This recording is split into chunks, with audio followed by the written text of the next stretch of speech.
लीजिए सुनिए राहुल सांकृत्यायन के लिखे कहानी संग्रह वोल्गा से गंगा की 8वीं कहानी प्रवाहण, मेरी यानी समीर गोस्वामी की आवाज में। स्थान पंचाल, युक्त प्रांत, काल 700 ईसा पूर्व। एक ओर हरा हरा वन, उसमें फले करौंदों की मादक गंध, पक्षियों का मधुर कूजन। दूसरी ओर बहती गंगा की निर्मल धारा, उसकी कछार में चरती हमारी हजारों कपिला श्यामा गायें, जिनके बीच हुंकारते विशाल बलिष्ठ वृषभ। कभी इन दृश्यों से भी आंखों को तृप्त करना चाहिए। प्रवाहण, तू तो सदा कभी उद्गीत यानी साम के गाने में लगा रहता है और कभी वशिष्ठ तथा विश्वामित्र के मंत्रों की आवृत्ति में। लोपा, तेरी आंखें वो दृश्य देखती हैं और मैं आंखों को देखकर तृप्त हो जाता हूं। तू बात बनाने में भी चतुर है। यद्यपि जिस वक्त तुझे उन पुराने गानों को श्वान स्वर में अपने सहपाठियों के साथ दोहराते देखती हूं तो समझती हूं कि मेरा प्रवाहण जिंदगी भर स्तनपाई बच्चा ही रहेगा। सचमुच प्रवाहण के बारे में तेरी यही सम्मति है लोपा? सम्मति कुछ भी हो, किंतु उसके साथ एक पक्की सम्मति है कि प्रवाहण सदा के लिए मेरा है। इसी आशा और विश्वास से लोपा मुझे श्रम और विद्या अर्जन करने में शक्ति मिलती है। मैं अपने मन पर जबरदस्त संयम करने में अभ्यस्त हूं। नहीं तो कितनी ही बार मेरा मन इन पुरानी गाथाओं, पुराने मंत्रों और पुराने उद्गीतों को रटने से भाग निकलना चाहता है। जिस वक्त परिश्रम से वो थक जाता है और सब कुछ छोड़ बैठना चाहता है, उस वक्त मुझे और कोई दवा नहीं सूझती सिवाय इसके कि लोपा के साथ बिताने के लिए कुछ क्षण मिलें, और मैं उसके लिए सदा तैयार रहती हूं। लोपा की पिंगल आंखें कहीं दूर देख रही थीं। उसके पिंगल कोमल केशों को प्रातः समीर कंपित कर रहा था। जान पड़ता था लोपा वहां नहीं है। प्रवाहण ने लोपा के केशों को अंगुलियों से स्पर्श करते हुए कहा, लोपा, तेरे सामने मैं अपने आप को खर्ब समझता हूं। खर्ब? नहीं मेरे प्रवाहण। उसे अपने कपोल से लगाते हुए लोपा ने कहा, मैं तुझ पर अभिमान करती हूं। मुझे वो दिन याद है जब मैंने बुआ के साथ आए 8 वर्ष के उस शिशु को अपने शिशुतर नेत्रों से देखा था। मैं उस वक्त 3 या 4 वर्ष की थी, किंतु मेरी स्मृति उस बाल चित्र को अंकित करने में गलती नहीं कर रही। मुझे वो पीत कुंचित केश, वो शुक सी नासा, वो पतले लाल अधर, वो चमकीली नीली बड़ी आंखें, वो तप्त सुवर्ण गात्र याद है। और ये भी याद है, माँ ने मुझसे कहा, पुत्री लोपा, ये तेरा भाई है। मैं लजा गई थी, किंतु माँ ने तेरे मुंह को चूम कर कहा, पुत्र प्रवाहण, ये तेरी मातुल पुत्री लोपा लजाती है, इसकी लाज हटा। और मैं तेरे पास गया। तूने मामी के सुगंधित तरुण केशों के पीछे मुंह छिपा लिया, किंतु छिपाते वक्त मैंने आंखों के लिए रास्ता खोल रखा था। मैं देख रही थी तू क्या करता है। सिर्फ मां की गोद, दासियों या दासियों के बच्चों के सिवा कोई न था। पिता का आचार्य कुल अभी जन्मा न था। मैं इस घर में अपने को अकेली समझती थी, इसलिए तुझे देखकर मुझे मन ही मन आनंद हुआ खेलने के लिए, और तभी तू मुझसे छिप गई थी। मैंने तेरे नंगे श्वेत शरीर और गोल गोल चेहरे को देखा। मेरे शिशु नेत्रों को वो अच्छा मालूम हुआ। मैंने पास जाकर तेरे कंधे पर हाथ रखा। तुझे ख्याल है माँ और मामी ने क्या किया? दोनों मुस्कुराईं और बोलीं, ब्रह्मा हमारी साध पूरी करे। मुझे उस वक्त साध का अर्थ नहीं मालूम हुआ। मुझे याद नहीं प्रवाहण। मेरे लिए इतना ही बहुत है कि मैंने तेरे कोमल हाथ का स्पर्श अपने कंधे पर अनुभव किया और तू संकोच के मारे गोल मटोल हो गई। तूने मेरे हाथ को अपने हाथों में लिया, किंतु तेरे ओठ सिले से रहे। तब माँ ने क्या कहा? मामी की एक एक बात मुझे याद है। मामी को क्या भूल सकता हूं? माँ मुझे गार्गे मामा के पास छोड़कर घर लौट गई। किंतु मामी के प्रेम ने मुझे मां को भुला दिया। मामी को मैं कैसे भूल सकता हूं। प्रवाहण के नेत्रों में आंसू भर आए। उसने लोपा के ओंठों को चूम कर कहा, मामी का मुंह ऐसा ही था लोपा। हम दोनों साथ सोए रहते। तेरी तो नहीं, मेरी आंखें कितनी ही बार खुली रहती, किंतु जब मैं मामी को आते देखता तो आंखों को बंद कर लेता, फिर मंद निश्वास के साथ उनके ओंठों के स्पर्श को अपने गालों पर पाता। मैं आंखें खोल देता। मामी बोलती, वत्स जागो। फिर वो तेरे मुंह को चूमती, किंतु तू बेसुध सोती रहती। लोपा की आंखों में भी आंसू थे। उसने उदास होकर कहा, मां को मैं इतना कम देख सकी। हां, तो उस समय मुझे तेरे पास मूक खड़ा देख मामी ने कहा, ये तेरी बहन है वत्स, इसके ओठों को चूम और कह कि आ घोड़ा घोड़ा खेलें। हां, तो तूने मेरे ओठों को चूमा और फिर घोड़ा घोड़ा खेलने के लिए कहा। मैंने मां के केशों से अपने मुंह को बाहर किया, तू वहां घोड़ा बन गया। मैं तेरी पीठ पर चढ़ गई और मैं उसी वक्त तुझे बाहर ले गया। मैं कितनी धृष्ट थी, तू सदा निडर थी लोपा, और मेरे लिए तो तू सब कुछ थी। मामा के डर से मैं अपना पाठ याद करने में लगा रहता, और जब थक जाता तो तेरे पास आ जाता, और तेरे ही लिए मैं भी तेरे पास बैठने लगी। और मैं समझता हूं लोपा, यदि तू मुझसे आधा भी परिश्रम करती तो मामा के अंतेवासियों में सबसे आगे बढ़ जाती, लेकिन तुझसे नहीं। लोपा ने प्रवाहण की आंखों को एक बार खूब गौर से देखकर कहा, मैं तुझसे आगे बढ़ना नहीं चाहती, किंतु मुझे प्रसन्नता होती, क्योंकि हम दोनों में अलग अपनापन नहीं है। लोपा, तूने मेरे मन में उत्साह ही नहीं, शरीर में बल भी दिया। मैं रात को कितना कम सोता था, फिर स्वयं रटने और दूसरों को रटाने में खाना पीना तक भूल जाता था। तू मुझे स्वाध्याय गृह के अंधेरे से निकालकर जबरदस्ती कभी वन, कभी उद्यान और कभी गंगा की धारा में ले जाती। मुझे ये चीजें अच्छी लगती हैं लोपा, किंतु साथ ही मैं चाहता हूं तीनों वेदों और ब्राह्मणों की सारी विद्याओं को शीघ्र से शीघ्र समाप्त कर डालूं, किंतु अब तो तू समाप्ति पर पहुंच चुका है। पिता कहते हैं कि प्रवाहण मेरे समान है। ये मैं भी समझता हूं। ब्राह्मणों की विद्या पढ़ने को अब बहुत कम रह गई है, किंतु विद्या ब्राह्मणों ही तक समाप्त नहीं हो जाती। यही मैं तुझसे कहने वाली थी, किंतु क्या अभी ये तेरा पलाश दंड और रूखा केश चलता ही रहेगा? नहीं, इसकी चिंता मत कर लोपा। पलाश दंड अब छूटने वाला है, और 16 साल के इन रूखे केशों में तू सुगंधित तेल डालने को स्वतंत्र होगी। प्रवाहण, मेरी समझ में ये नहीं आता कि रूखे केशों के लिए इतना जोर क्यों। तूने तो मेरे इन ओठों को चूमना कभी छोड़ा नहीं, क्योंकि वो बचपन से लगी आदत थी। तो क्या दूसरे आचार्य कुलों के अंतेवासी इन कठोर व्रतों का पालन करते हैं?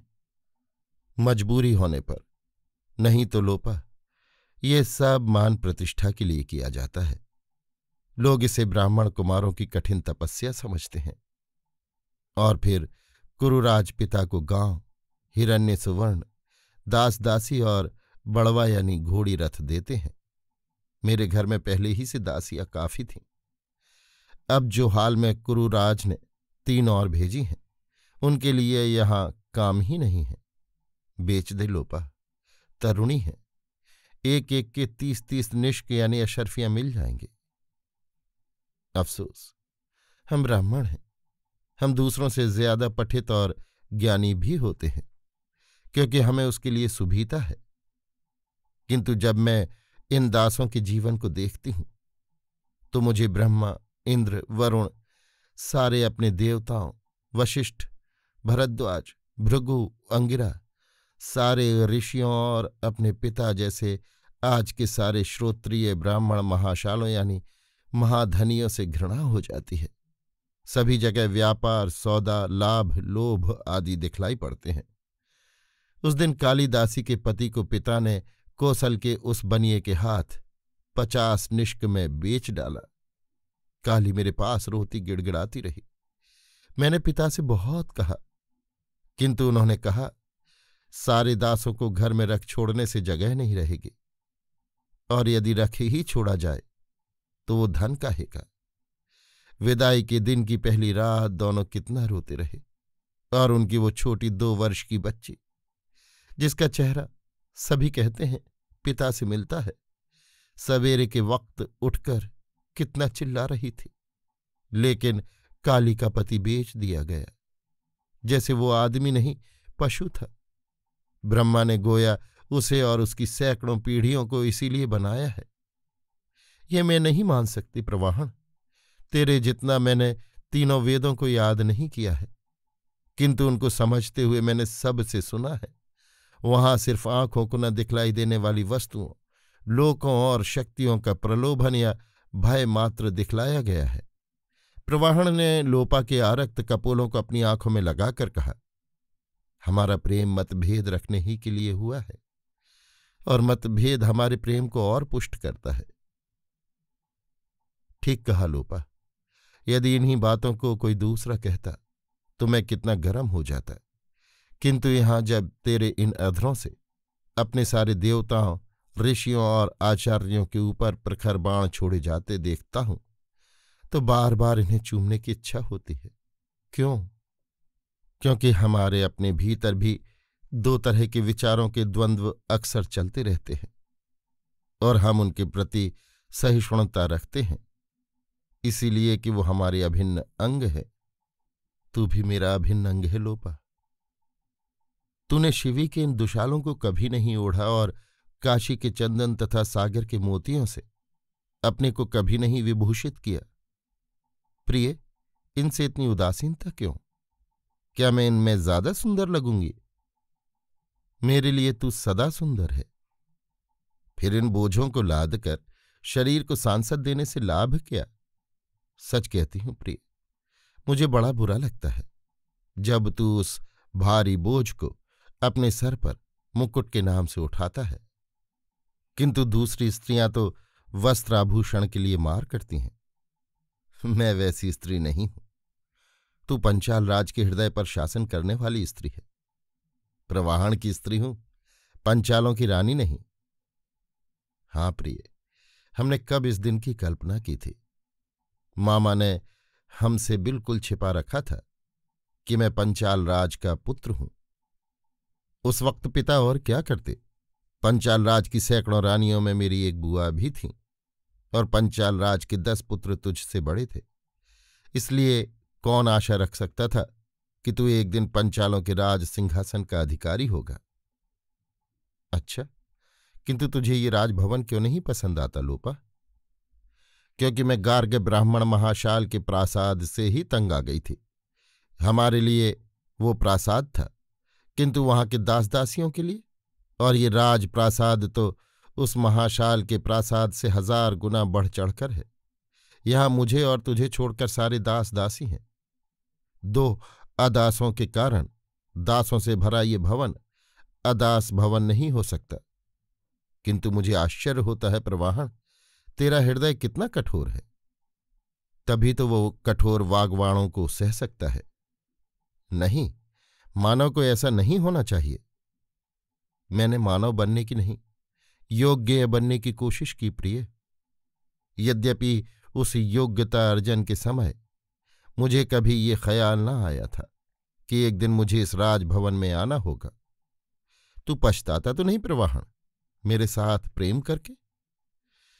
मैंने तेरे प्रेम को मात्र क्षीर की तरह अप्रयास पाया था प्रिय, और वो अपनेपन का अंग बन गया। मैं संसारी पुरुष हूं लोपा, किंतु मैं तेरे प्रेम के मूल्य को समझता हूं। मन का प्रवाह सदा एक सा नहीं रहता। जब कभी मन में अवसाद आता है तो मेरे लिए जीवन दुर्भर हो जाता है। उस वक्त तेरा प्रेम और तेरे सुविचार मुझे हस्तावलंब देते हैं, किंतु मैं जितना अवलंब देना चाहती हूं उतना नहीं दे सकती प्रवाहन। इसका मुझे अफसोस है। क्योंकि मैं राज्य करने के लिए पैदा किया गया हूं। लेकिन कभी तू महाब्राह्मण बनने की धुन में था। उस वक्त मुझे पता न था कि मैं पंचालपुर यानी कन्नौज के राजभवन का अधिकारी हूं। किंतु राजकाज से बाहर जो तू हाथ डाल रहा है, इसकी क्या आवश्यकता? अर्थात ब्रह्मा से आगे ब्रह्म तक की उड़ान। किंतु लोपा, ये राजकाज से अलग चीज नहीं है। राज्य को अवलंब देने ही के लिए हमारे पूर्वज राजाओं ने वशिष्ठ और विश्वामित्र को उतना सम्मानित किया था। वो ऋषि इंद्र, अग्नि और वरुण के नाम पर लोगों को राजा की आज्ञा मानने के लिए प्रेरित करते थे। उस समय के राजा जनता में विश्वास संपादन के लिए इन देवताओं के नाम पर बड़े बड़े खर्चीले यज्ञ करते थे। आज भी हम यज्ञ करते हैं और ब्राह्मणों को दान दक्षिणा देते हैं।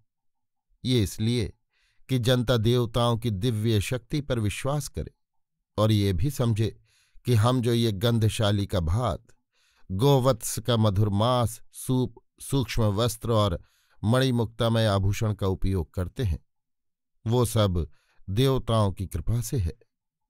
तो ये पुराने देवता काफी थे। अब इस नए ब्रह्म की क्या आवश्यकता थी? पीढ़ियों से किसी ने इंद्र, वरुण, ब्रह्मा को नहीं देखा। अब कितनों के मन में संदेह होने लगा है। तो ब्रह्म में क्या संदेह न होगा? ब्रह्म का स्वरूप मैंने ऐसा बतलाया है कि कोई उसके देखने की मांग नहीं पेश करेगा। जो आकाश की भांति देखने सुनने का विषय नहीं, जो यहां वहां सर्वत्र है, उसके देखने का सवाल कैसे उठ सकता है? सवाल तो उन साकार देवताओं के बारे में उठता था। तू जो आकाश आकाश कहकर साधारण नहीं बल्कि उद्दालक आरुणि जैसे ब्राह्मणों को भी भरमा रहा है, क्या ये प्रजा को भ्रम में रखने ही के लिए? लोपा, तू मुझे जानती है, तुझसे मैं क्या छिपा सकता हूं। इस राजभोग को हाथ में रखने के लिए ये जरूरी है कि संदेह पैदा करने वालों की बुद्धि को कुंठित कर दिया जाए, क्योंकि हमारे वास्ते आज सबसे भयंकर शत्रु हैं देवताओं और उनकी यज्ञ पूजा के प्रति संदेह पैदा करने वाले। किंतु तू ब्रह्म की सत्ता और उसके दर्शन की बात भी तो करता है। सत्ता है तो दर्शन भी होना चाहिए। हां, इंद्रियों से नहीं, क्योंकि इंद्रियों से दर्शन होने की बात कहने पर संदेहवादी फिर उसे दिखलाने के लिए कहेंगे। इसलिए मैं कहता हूं कि उसके दर्शन के लिए दूसरी ही सूक्ष्म इंद्रिय है, और उस इंद्रिय को पैदा करने के लिए मैं ऐसे ऐसे साधन बतलाता हूं कि लोग 56 पीढ़ी तक भटकते रहें और विश्वास भी न खो सकें। मैंने पुरोहितों के स्थूल हथियार को बेकार समझकर इस सूक्ष्म हथियार को निकाला है। तूने शबरों के पास पत्थर और तांबे के हथियार देखे हैं लोपा? हां, जब मैं तेरे साथ दक्षिण के जंगलों में गई थी। हां, यमुना के उस पार शबरों के वो पत्थर और तांबे के हथियार क्या हमारे कृष्ण लौह यानी असली लोहे के इन हथियारों का मुकाबला कर सकते हैं? नहीं। इसी तरह वशिष्ठ और विश्वामित्र के ये पुराने देवता और यज्ञ शबरों जितनी बुद्धि रखने वालों को ही संतुष्ट कर सकते हैं, और समझ रखने वाले इन संदेहवादियों की तीक्ष्ण बुद्धि के सामने वो कुछ नहीं है। उनके सामने तो तेरा ये ब्रह्म भी कुछ नहीं है। तू ब्राह्मण ज्ञानियों को शिष्य बना ब्रह्म ज्ञान सिखलाता फिरता है, और मैं तेरे घर में ही तेरी बात को सरासर झूठ फरेब मानती हूं, क्योंकि तू असली रहस्य यानी उपनिषद को जानती है। ब्राह्मण समझदार होते तो क्या तेरे रहस्य को नहीं जान पाते? वो भी तू देखती ही है। कोई कोई ब्राह्मण रहस्य की परख कर सकते हैं, किंतु वो मेरे इस रहस्य यानी उपनिषद हथियार को अपने लिए बहुत उपयोगी समझते हैं।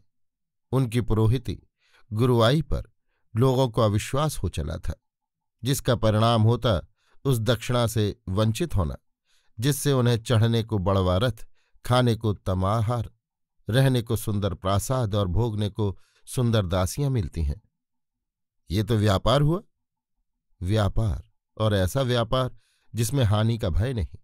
इसलिए उद्दालक जैसे समझदार ब्राह्मण मेरे पास हाथ में समिधा लेकर शिष्य बनने आते हैं, और मैं ब्राह्मणों के प्रति गौरव प्रदर्शित करते हुए उपनयन किए बिना, विधिवत गुरु बने बिना उन्हें ब्रह्म ज्ञान प्रदान करता हूं। ये बहुत निकृष्ट भावना है प्रवाहण। मानता हूं, किंतु हमारे उद्देश्य के लिए ये सबसे अधिक उपयोगी साधन है। वशिष्ठ और विश्वामित्र की नाव ने 1000 वर्ष भी काम नहीं दिया, किंतु जिस नाव को प्रवाहण तैयार कर रहा है वो 2000 वर्ष आगे तक राजाओं और सामंतों, परधन भोगिया को पार उतारती रहेगी। यज्ञ रूपी नाव को लोपा मैंने अदृढ़ समझा, इसीलिए इस दृढ़ नाव को तैयार किया है, जिसे ब्राह्मण और क्षत्रिय मिलकर ठीक से इस्तेमाल करते हुए ऐश्वर्य भोगते रहेंगे। किंतु लोपा, इस आकाश या ब्रह्म से भी बढ़कर मेरा दूसरा आविष्कार है। कौन? मरकर फिर इसी दुनिया में लौटना, पुनर्जन्म। ये सबसे भारी जाल है और सबसे कार्यकारी भी। जिस परिमाण से हम सामंतों, ब्राह्मणों और बनियों के पास अपार भोग राशि एकत्रित होती गई है, उसी परिमाण में साधारण प्रजा निर्धन होती गई। इन निर्धनों, शिल्पियों, कृषकों और दास दासियों को भड़काने वाले पैदा होने लगे हैं, जो कहते हैं तुम अपनी कमाई दूसरों को देकर कष्ट उठाते हो। वो धोखे में रखने के लिए तुम्हें झूठे ही विश्वास दिलाते हैं कि तुम इस कष्ट, त्याग, दान करने के लिए मरकर स्वर्ग में जाओगे। किसी ने स्वर्ग में मृत जीवों के उन भोगों को देखा नहीं है। इसी का जवाब है कि यहां संसार में जो नीच ऊंच के भाव, छोटी बड़ी जातियों, निर्धन धनिक आदि के भेद पाए जाते हैं, वो सब पहले जन्म के कर्मों ही के कारण। हम इस प्रकार पहले के सुकर्म दुष्कर्म का फल प्रत्यक्ष दिखलाते हैं। ऐसे तो चोर भी अपनी चोरी के माल को पूर्व जन्म की कमाई कह सकता है, किंतु उसके लिए हमने पहले ही से देवताओं और ऋषियों और जनविश्वास की सहायता प्राप्त कर ली है, जिसके कारण चोरी के धन को पूर्व जन्म की कमाई नहीं माना जाएगा। इस जन्म में परिश्रम बिना अर्जित धन को हम पहले देवताओं की कृपा से प्राप्त बतलाते थे, किंतु जब देवताओं और उनकी कृपा पर संदेह किया जाने लगा तो हमें कोई दूसरा उपाय सोचना जरूरी था। ब्राह्मणों में ये सोचने की शक्ति नहीं रह गई है। पुराने ऋषियों के मंत्रों और वचनों को रटने में ही वो 40-45 की आयु बिता देते हैं। वो दूसरी कोई गंभीर बात कहाँ से सोच निकालेंगे। किंतु तूने भी तो प्रवाहण रटने में बहुत सा समय लगाया था। सिर्फ 16 वर्ष। 24 वर्ष की उम्र के बाद मैं ब्राह्मणों की विद्याओं को पार कर बाहर के संसार में आ गया था। यहां मुझे ज्यादा पढ़ने को मिला। मैंने राज शासन की बारीकियों में घुसने के बाद देखा कि ब्राह्मणों की बनाई पुरानी नाव आज के लिए अदृढ़ है। इसीलिए तूने दृढ़ नाव बनाई। सत्य या असत्य से मुझे मतलब नहीं, मेरा मतलब है उसके कार्य उपयोगी होने से। लोपा, संसार में लौटकर जन्मने की बात आज नई मालूम होती है और तुझे उसके भीतर छिपा हुआ स्वार्थ भी मालूम है, किंतु मेरे ब्राह्मण चेले अभी से उसे ले उड़े हैं। पितरों और देवताओं के रास्ते, पितृयान देवयान को समझने के लिए अभी ही लोग 12-12 साल गाय चराने को तैयार हैं।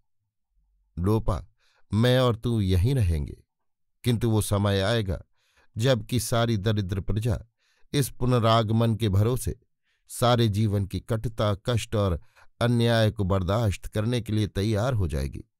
स्वर्ग और नरक को समझाने के लिए ये कैसा सीधा उपाय निकाला लोपा, लेकिन ये अपने पेट के लिए सैकड़ों पीढ़ियों को भाड़ में झोंकना है। वशिष्ठ और विश्वामित्र ने भी पेट के लिए ही वेद रचे। उत्तर पांचाल यानी रुहेलखंड के राजा दिवोदास के कुछ शबरदुर्गों की विजय पर कविता बनाई। पेट का प्रबंध करना बुरा नहीं है, और जब हम अपने पेट के साथ 1000 वर्षों के लिए अपने बेटे, पोतों, भाई, बंधुओं के पेट का भी प्रबंध कर डालते हैं तो हम शाश्वत यश के भागी होते हैं। प्रवाहण वो काम कर रहा है जिसे पूर्वज ऋषि भी नहीं कर पाए, जिसे धर्म की रोटी खाने वाले ब्राह्मण भी नहीं कर सके। तू बड़ा निष्ठुर है प्रवाहण, किंतु मैंने अपने काम को योग्यतापूर्वक पूरा किया। प्रवाहण मर चुका था। उसके ब्रह्मवाद, उसके पुनर्जन्म या पितृयानवाद की विजय दुदुम्भी सिंधु से सदा नीरा यानी गंडक के पार तक बज रही थी। यज्ञों का प्रचार अब भी कम नहीं हुआ था, क्योंकि ब्रह्मज्ञानी उन्हें करने में खास तौर से उत्साह प्रदर्शन करते थे। क्षत्रिय प्रवाहण के निकाले ब्रह्मवाद में ब्राह्मण बहुत दक्ष हो गए थे और इसमें कुरु के याज्ञवल्क्य की बड़ी ख्याति थी। कुरु पांचाल में, जिसने किसी वक्त मंत्रों के कर्ता और यज्ञों के प्रतिष्ठाता वशिष्ठ, विश्वामित्र और भरद्वाज को पैदा किया था, याज्ञवल्क्य और उसके साथ ही ब्रह्मवादियों ब्रह्मवादिनियों की धूम थी। ब्रह्मवादियों की परिषद रचाने में यज्ञों से भी ज्यादा नाम होता था। इसलिए राजा राजसूय आदि यज्ञों के साथ या अलग ऐसी परिषदें कराते थे जिनमें हजारों गायें, घोड़े और दास दासियां, दासी खास तौर से, क्योंकि राजाओं के अंतःपुर में पली दासियों को ब्रह्मवादी विशेष तौर से पसंद करते थे। वाद विजेता को पुरस्कार में मिलते थे। याज्ञवल्क्य कई परिषदों में विजयी हो चुका था। अब की बार उसने विदेह यानी तिरहुत के जन की परिषद में भारी विजय प्राप्त की और उसके शिष्य सोमश्रवा ने 1000 गायें घेरी थी। याज्ञवल्क्य विदेह से कुरु तक उन गायों को हाँक कर लाने का कष्ट क्यों उठाने लगा? उसने उनको वहीं ब्राह्मणों में बांट दिया। ब्रह्मवादी याज्ञवल्क्य की भारी ख्याति हुई। हाँ, हिरण्य यानी अशर्फी सुवर्ण, दासदासी और अश्वतरी यानी खचरी रथ को वो अपने साथ कई नावों में भरकर कुरुदेश लाया। प्रवाहण को मरे 60 साल हो गए थे। उस वक्त याज्ञवल्क्य अभी पैदा भी नहीं हुआ था, किंतु 100 वर्ष से ऊपर पहुंची लोपा पंचालपुर यानी कन्नौज के बाहर के राजोद्यान में अब भी रहती थी। उद्यान के आम्र, कदली, जंबू वृक्षों की छाया में रहना वो बहुत पसंद करती थी। जीवन में प्रवाहण की बातों का वो बराबर विरोध किया करती थी, किंतु अब इन 60 वर्षों में प्रवाहण के दोषों को वो भूल चुकी थी। उसे याद था केवल प्रवाहण का वो जीवन भर का प्रेम। अब भी वृद्धा की आंखों में ज्योति थी। अब भी उसकी प्रतिभा बहुत धूमिल नहीं हुई थी, किंतु ब्रह्मवादियों से वो अब भी बहुत चिढ़ती थी। उस दिन पंचालपुर में ब्रह्मवादिनी गार्गी वाचकवी उतरी। राजोद्यान के पास ही एक उद्यान में गार्गी को बड़े सम्मान के साथ उतारा गया। जनक की परिषद में याज्ञवल्क्य ने जिस तरह धोखे से उसे परास्त किया था, गार्गी उसे भूल नहीं सकती थी। तेरा सिर गिर जाएगा गार्गी, यदि आगे प्रश्न किया तो।